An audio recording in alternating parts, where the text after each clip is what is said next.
అటవీ భూమికి ఎసరట, మ్యాప్లు మార్చేసి 13 ఎకరాలు ధారాదత్తం. ఇల్లందు ఎఫ్డీఓ వెంకన్నను సర్వీసు నుంచి తొలగించిన అటవీ శాఖ.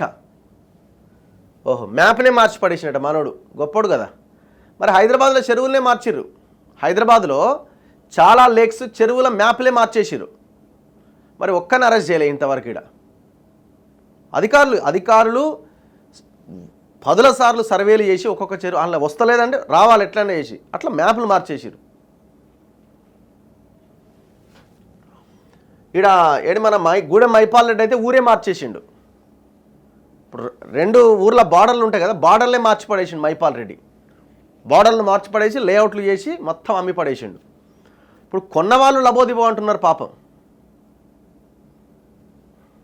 అటవీ భూముల్ని కంటికి రెప్పలా కాపాడాల్సిన ఆ శాఖ అధికారులే అక్రమాలకు పాల్పడుతున్నారు. విలువైన భూముల్ని కావలసిన వారికి సొంతం చేస్తున్నారు. ఈ అక్రమాల కోసం ఏకంగా అటవీ సరిహద్దులు భూముల మ్యాప్లే మార్చేస్తున్నారు.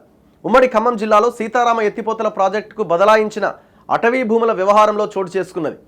పరిహారంగా ఇచ్చిన భూముల విషయంలో జరిగిన అక్రమాలపైన అటవీ శాఖ విచారణ జరిపించింది. ఇల్లందు అటవీ డివిజనల్ అధికారి ఎఫ్డీఓ కె వెంకన్నను సర్వీసు నుంచే తొలగించింది. అంటే టోటల్ డిస్మిస్. ఈ మేరకు అటవీ సంరక్షణ ప్రధాన అధికారి ఆర్ఎం డోబ్రియాల్ 2 రోజుల క్రితం ఉత్తర్వులు జారీ చేశారు. సీతారామ ఎత్తిపోతల పథకం నిర్మాణం కోసం కొత్తగూడెం ఖమ్మం జిల్లాలోని వివిధ అటవీ డివిజన్ల నుంచి భూముల్ని బదలాయించారు. పరిహారంగా అటవీ శాఖకు ప్రత్యామ్నాయంగా అటవీకరణ కోసం ఇల్లందు ఫారెస్ట్ రేంజ్లో 82 ఎకరాల రెవెన్యూ భూముల్ని కేటాయించారు. వాటిల్లో మొక్కలు నాటాల్సింది పోయి కావలసిన వారికి సొంతం చేసేందుకు అటవీ అధికారులు సహకరించారట. అంటే ఆ భూమి అటవీ శాఖకి ఇస్తే దాంట్లో మొక్కలు నాటాల్సింది పోయి వేరే వాళ్ళకి అప్పచెప్పిరట. 2016-18 మధ్యన ఇల్లందు ఎఫ్ఆర్ఓగా పనిచేసిన ప్రస్తుత ఎఫ్డీఓ ప్రత్యామ్నాయ అటవీ భూముల విషయంలో అక్రమాలకు పాల్పడ్డట్టు ఆరోపణలు ఉన్నాయి. అటవీ శాఖకు ప్రత్యామ్నాయంగా కేటాయించిన భూముల్లో ఒకచోట 9.88 గుంటలు, మరో చోట 3 ఎకరాల 28 గుంటలు, మొత్తం 13 ఎకరాలకు పైగా ఒక వ్యక్తికి దక్కేలాగా వెంకన్న వ్యవహరించిందట. ఏం చేసిండు? దీనికోసం మ్యాప్లలో మార్పులు చేర్పులు చేసిండట.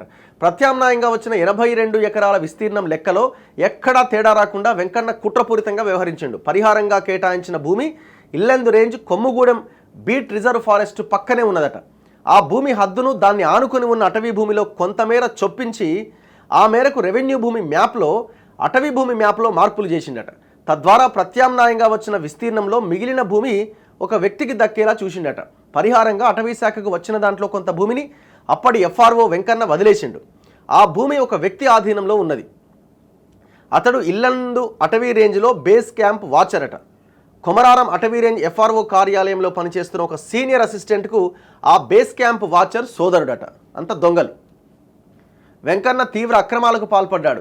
పరిహారంగా వచ్చిన భూములు సరిహద్దుల్ని ఉద్దేశపూర్వకంగా మార్చేశాడు. ప్రభుత్వాన్ని మోసం చేశాడు. ఈ లెక్కన చేస్తే నాకు తెలిసి చాలామంది ఆఫీసర్లు సస్పెండ్ అవుతారు, డిస్మిస్ అవుతారు. మొన్న చెప్పిన రెవెన్యూలో ఏడి శ్రీనివాసులని, ఇక ఆయన దందా పెద్ద ఎత్తున సస్పెండ్ అంటున్నారు. ఇంతవరకు సస్పెండ్ చేసింది లేదు.